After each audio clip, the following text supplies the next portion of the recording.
my grind, put my foot on that fucking mold and keep pushing for paper. I need that motherfucking money like LeBron with the Lakers. Champagne, private plane, bitch, I'm doing it major. What up? What up? What up? And we back with another YouTube video, man. And this video is an NFL wild card reaction video. We're gonna react to all the games and give you the preview of who will win the next game. These upcoming weeks, we have the NFL playoff divisional round. No, is it the divisional? I don't know. But the Lions playing, the Eagles playing, the Chiefs playing, them Ravens playing, and we gonna get through it all. But we first gonna get to the games. So remember to stay locked in. Remember to stay locked in. And also remember to like, comment, share, and subscribe. We on the road to 1,000. We gotta get 1,000. We have to get 1,000 subscribers. At 500, we might do something. At 1,000, we definitely gonna do something. So remember to lock in. Remember to subscribe. Remember to comment. Remember to share the post. Put in y'all comments who y'all think gonna win the Super Bowl. I would tell y'all who I think gonna win the Super Bowl other than the Lions. But y'all gotta make sure to tap in and stay locked in to the end of the video to see who I pick to win the Super Bowl if it's not the Lions. It ain't gonna shock you. But let's get to it, man. So the first game we got up is the Chargers and the Texans. The first thing I want to say is the Texans. My baby, you showed us wrong. You proved us wrong. Y'all showed up when you needed to. But I also want to tell you that you played the Chargers. Nico Collins, you did your thing. Robert Woods, you stepped up when they needed you to. I really damn near forgot you played for the team almost. I want to let you know, Texans, you play in a weak division. Y'all are the most talented team within that division by far. I would like to tell you guys to step it up. CJ, some would say you regressed. I will also probably say you regressed. But on the flip side of you regressing, I also feel like the reason you regressed was because of injuries, not because of your actual play. You had Stephon Diggs go down early, Nico Collins with the hammy, Tank Dell with the broken leg. You still had that beast of a running back, a top 5 running back damn near, and Joe Mixon. Held it down. I'm glad you guys made it to the next round, but let's have a conversation about the Chargers. The Chargers, I'm going to tell you now, as an organization, I feel bad for the Chargers. I feel bad for the Chargers because the Chargers is always like, they always in the mix to be good, but they always go up against like juggernauts, and I'm keep it a buck. The Texans might not be a juggernaut, but let's just say they go to the next round. Who you going to play next? Mahomes, Allen, Lamar. And it's not that those people are scary. They are scary to play, but your organization as a whole been that way forever. When y'all had LT, Drew Brees, Antonio Gates, and the light-skinned receiver, I can't think of his name, but you guys also always had a squad. I really don't remember a time where y'all was just batshit horrible. But y'all always run across juggernaut quarterbacks or juggernaut teams. But it's also, y'all were juggernauts at one point. Just keep it a band here. Like I said, when you had LT, Antonio Gates, Phillip Rivers, y'all had a top-tier offense to match that top-tier defense with Sean Marion and others. So I'm not saying it's y'all fault. It's just other teams just be a little bit better. Just a little bit. Steelers and the Ravens, we knew it was going to happen. Really, I'm going to just keep it a band with you. The whole weekend was a whole bunch of shit we did. We knew what was going to happen except for one. And we'll get to that one later. The Steelers and the Ravens is like this, right? Let's talk about the Steelers before we get to the Ravens, because the Ravens you really ain't got to say much about. We got to say a lot about the Ravens, right? The Steelers, I will tell you now, Steeler Nation. My dad is a Steelers fan. I will tell you this, Steelers Nation. You have one of the best. You have one of the best head coaches of all time. No doubt, one of the best head coaches of all time. Top. I'm gonna go 5 of all time. Never had to lose a season. Stay consistent, and no matter the quarterback, he's gonna bring you to the playoffs or have a winning record. And that's to be commendable, because sometimes he had shit teams or had shit to work with. But he also make it happen. George Pickens, we need you to be better. You played good this last game with 5 catches, and I think you had a touchdown, maybe for 89 yards. I'm not sure, but I think it was something around that range. You played good, my boy. I'm not gonna lie, but that you getting locked up shit and you getting mad and wanting to beat on the other team, we can't have that, bro. We can't have that. We need you to play better. And I'm not a Steelers fan, but my dad, my dad is a diehard Steelers fan, and I always got love for the Steelers. I don't really wish for them to do well, better than the Lions or the Patriots, but I mean, them had the Patriots suck now. But you get what I'm saying. I never want the Steelers to be bad, but I know you gotta. I don't think you can win with George Pickens as your lead receiver. Also, I would like to say, starting Russell Wilson was the right decision over keeping Justin Fields in. Only because Justin Fields, I don't know if he can make pros better. And we also seen that the Steelers played a little bit better. But I also would like to tell you, in the last 6 games, the Steelers scored less than 20. Less than 20 in the last 6 games. I think the last time they scored over 20 was against I want to say the Bengals.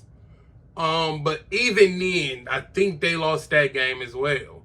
If I'm not mistaken. It might have been the Browns. I think they might have scored over 30 on the Browns, over 20 on the Browns. This team is not putting up points. Their defense is amazing. We can't front. T.J. Watt, Hayward, Joey Porter is proving himself as a lockdown corner. He's trying. This defense is doing good, but that offense, I don't know if it's the quarterback play. I don't think, honestly, you can get any better. I think it might be people are calling for Mike Tomlin's job. I don't know. You get Mike Tomlin and replace him with what? That's my thing. Like you're gonna replace a top coach of all time to get what? Let's get to the Ravens. The Ravens, once again, won handedly. What this has proved to me so far is that the Ravens don't have to do much to win. And when I say that, not much to win. Let me rephrase that. The Ravens, the pressure on Lamar Jackson is lightened by a lot. And just how people say it's a talent difference from the first quarterback to the second quarterback, it's the same for the running backs, right? Last year they had J.K. Dobbins. And J.K. Dobbins is a solid running back. Not the best, but he's solid. And when I say he's solid, he not gonna win you no games, but he not gonna be the reason you lose. And the Ravens have this thing of going away from what works. They kind of keep Lamar in the pocket in the playoffs for some odd reason. And this week they didn't. And I hope they don't keep him in the pocket. I hope they let him venture out, do the creative runs, the boots and all that shit. You got to do that for him to win, to make him feel himself and play freely. But I also want to admit that Derrick Henry is the back that we thought he was. He had 168, damn near 168 or 170, somewhere in that range as well. I don't have the stats in front of me, but yeah, Derrick Henry did his thing. He had 2 touchdowns and lightened the load. I think the game was 28-14, and yeah, the Ravens did their thing as they always do, and we expect to see more. Now, the Bills and the Broncos, I don't know why we thought for the first 15 seconds of the game when the Broncos scored that it was going to be trouble in Buffalo. They handled Buffalo. Buffalo handed the Broncos very easy.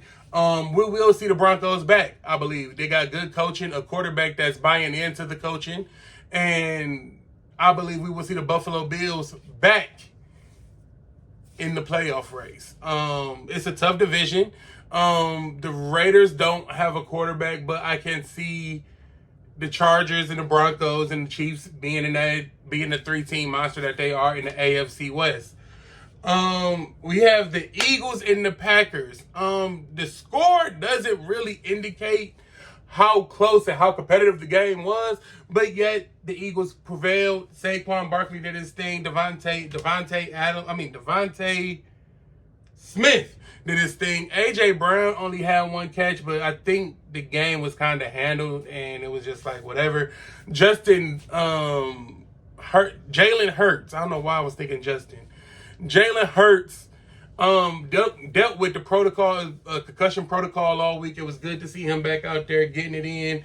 I feel like the Eagles been flying under the radar. Flying under the radar is heavy flying under the radar. Flying under the radar so much that the success of the Lions and the Vikings kind of made them just fly underneath, if you get what I'm saying. I think the team is legit. I do think they can be beat. Their defense is a little banged up. I mean, their secondary is a little banged up a little bit. Darius Slay, not the corner that he used to be, still a good corner. Jalen Carter is a dog.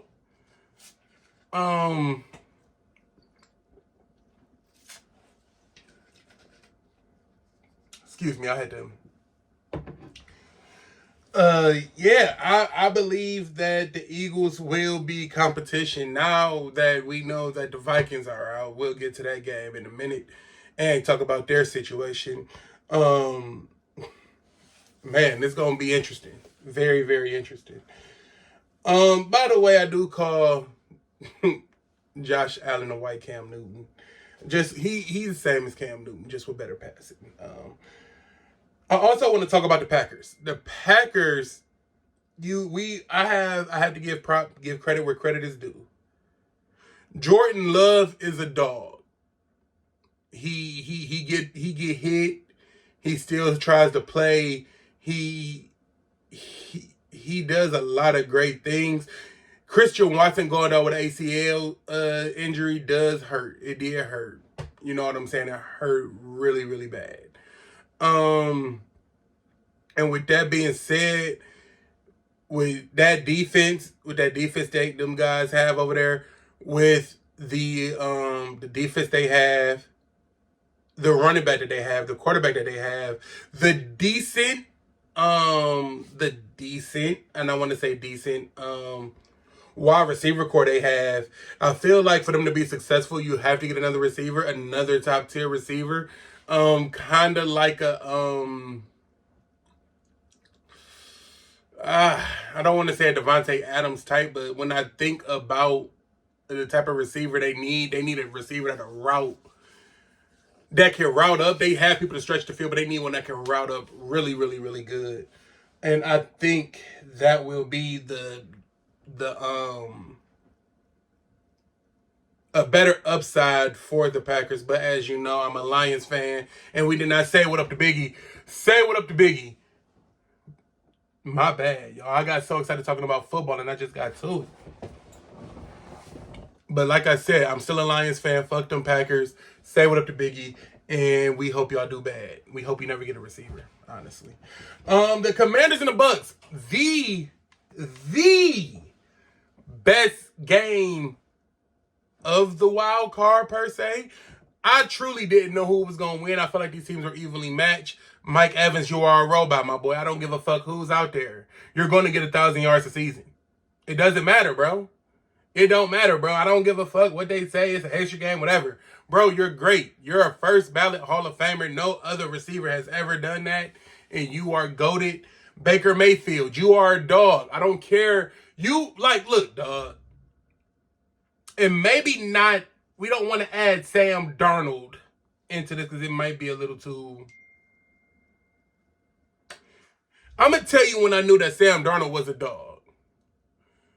He was a dog when he went to LA, got signed to LA on Tuesday, and won a game on Thursday. And from that point on, he had my respect. Always had my respect.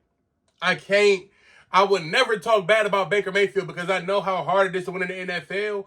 And I don't know how hard it is to win in the NFL because I've never been in the NFL, but I can imagine how hard it is. Baker Mayfield won that game and been on good, decent organizations ever since.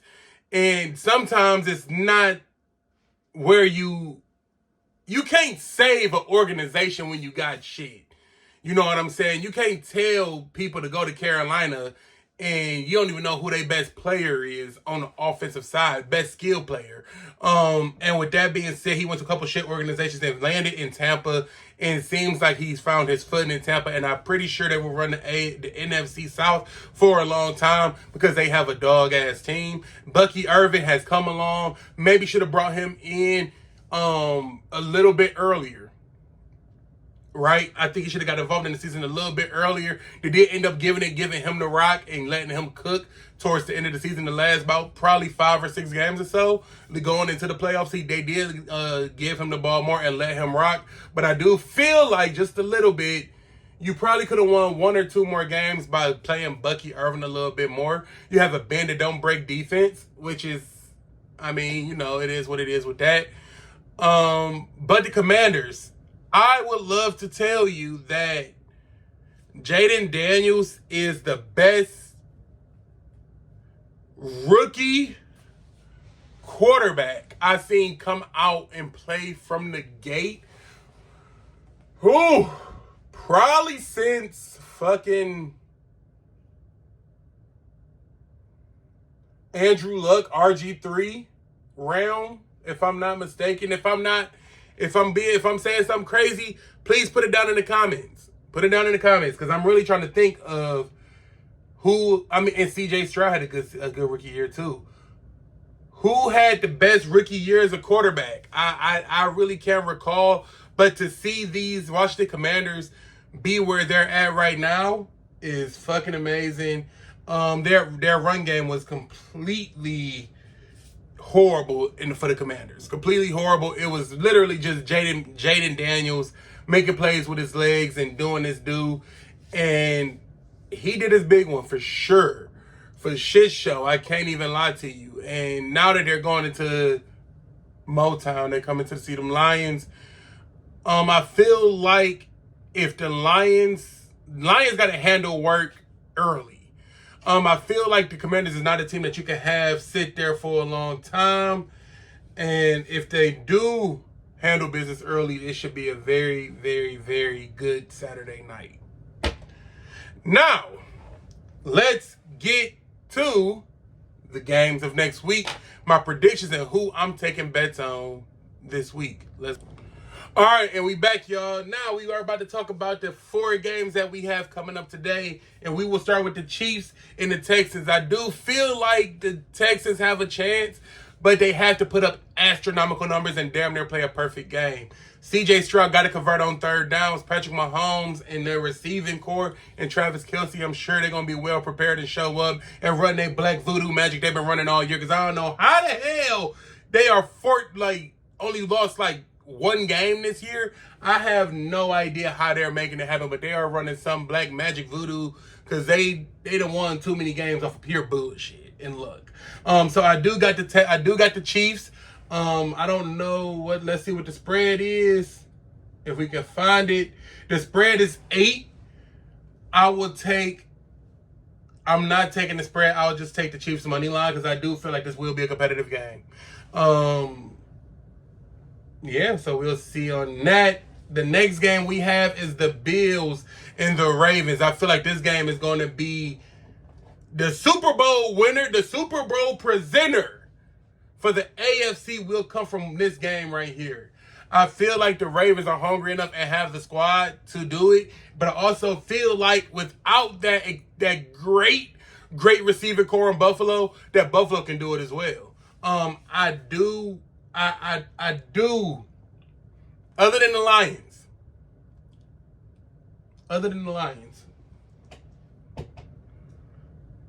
I love White Cam Newton. I love White Cam, but I got to go with Lamar Jackson, Derrick Henry, and them boys. Defense plays amazing. I think Lamar will play amazing. It's time for him to step up, or they're going to start having a conversation about him not being good in the playoffs, and I do think you are great in the playoffs. I don't want them. I want them, like when Justin Herbert threw those 4 interceptions against the Texans this weekend, and they did not dog him out. If that was Lamar Jackson, they're dogging you out, bro. I want you to exceed. I would love to see a Baltimore Lions Super Bowl, super blacked out in New Orleans. I feel like that is like the most blackety black Super Bowl you can ever have. We were robbed of that last year thanks to the 49ers. Fuck you guys because you're at home in Cancun. But I will say that now it's set up perfectly for the Baltimore Ravens and the Lions to be in the Super Bowl. And you have now gotten my pick other than the Lions to win the Super Bowl, if it is not the Lions. The over-under is 1. It's a pick'em. For this, I'm going with Baltimore. Like I said, it should be a very, very good game. Lions and Commanders, I ain't got to say much. We're going to say that for last. Eagles and the Rams. Now, look. The Rams are good. Matt Stafford is playing at a great level right now. I would love to tell you that the Rams beating the Vikings was not on my bingo card. By the way, the Vikings are frauds. I didn't talk about that game, but I will tell. Let's take a pause. While we're here, let me explain the situation that the Vikings are in, right? We can all admit that Sam Darnold had a fucking awesome year. A great year as a quarterback, taking the risk of being the guy. We also know that the Vikings have J.J. McCarthy and Daniel Jones. Now, not saying this will happen, but let's just say a team like Seattle come in and pay him the big bucks. Seattle got JJ Enigma beat, whatever his name is, DK Metcalf, K9, Kenneth Walker, and Shabutu, whatever his name is, a backup running back. Pretty solid defense. So you can say that they're a quarterback away, I guess. But what we have learned is that when Sam Darnold gets sped up, he starts seeing ghosts. And what I mean by seeing ghosts is he's starting to see stuff that ain't there. Once he get rushed and fluttered in the beginning, he will fold. It's only a matter of time. He will fold. But a team like Seattle, do they come in, give him a big bag, and you run it with J.J. McCarthy? Or do you keep Sam Darnold there, trade J.J. McCarthy somewhere, anywhere, because at that point he's a rookie, and make it work from there? Now, the thing about this is where you say, well, Marv, they got Daniel Jones. Well, I feel like if you keep J.J. McCarthy, you keep Daniel Jones, but if you keep Sam Darnold, you get rid of Daniel Jones. And this is why I say that. If you keep Daniel Jones with Sam Darnold there, as soon as he fuck up, they're going to call for his job and get him the fuck up out of there. So my thing is, what do the Vikings do? What are their options, right? One, they can take a franchise tag and pay Darnold millions and millions of dollars for 1 year, make him do a prove-it deal. Probably keep JJ for another year, not rush it, let him develop, let him learn under these 2 veteran quarterbacks. And then if Sam Darnold start playing and shit in the bed, they can possibly, maybe trade him. But knowing him and knowing Sam Darnold, the problem with Sam Darnold, what the Vikings have, is Sam Darnold is only 26. So he could turn this around and be what they need him to be. Because we didn't think, we knew the Vikings wasn't shit, but we didn't know that the Vikings was going to be this good. They still got the best wide receiver in the whole league. Still had Aaron Jones on the comeback tour. He's been trying to kill people with a revenge tour. So we still know that they're not the worst shit in the thing. It's just, what do we do now? Pretty much. So that's the problem that the Vikings face. Like I said, it was a little bit surprising that Sam Darnold and the Vikings only put up 9 points back-to-back weeks in crucial games. Not on my bingo card. Not on my bingo card at all. But for the Rams and Eagles, I do feel like the Eagles will pull this out. The spread is 6.5 Eagles. The Rams are 6.5 dogs. I do believe that the Rams have a chance. They got to come out. They got to hit them in the mouth early. I don't know if their defensive line can stop Saquon. And I think the reason why I didn't pick the Rams is because of that Eagles offensive line. That offensive front is dangerous. And with that running back and with Jalen Hurts and the weapons that they have, I can see it happening, but I think it's a long shot for happening. And last but not least, Lions and the Commanders. I have the Lions winning this game. Montgomery's coming back. I wish he didn't. I am a fan of Hill 100%. We don't need to rush you. Jahmyr Gibbs been playing great. Continue to let that flourish. And Amon-Ra, Jameson Williams. I'm starting to believe that Jameson Williams heard every Detroit fan talking. He heard all of us talking shit about him probably and stepped it up big this year. He's playing with confidence. They're instilling confidence in him. Jared Goff goes back to him even when he messes up, which says a lot, which shows he believes in him. Amon-Ra does his thing as well. The running back does his thing. And this defense, we have 13 players on injured reserve, bro. And I want to say Alex Anzalone made a hell of a difference. Even though he played with a cast on, he made a fuck ton of a difference on the defense, flying around, keeping Hockenson on lock. But remember, this is the reaction to the NFL wild card, and we will see you back next week to go over these 4 games and go over the conference games, which I anticipate being the Ravens and the Chiefs and the Lions and the Eagles. Remember to like, comment, share, and subscribe, and you let me know down at the bottom who y'all think gonna win these games this week. Peace.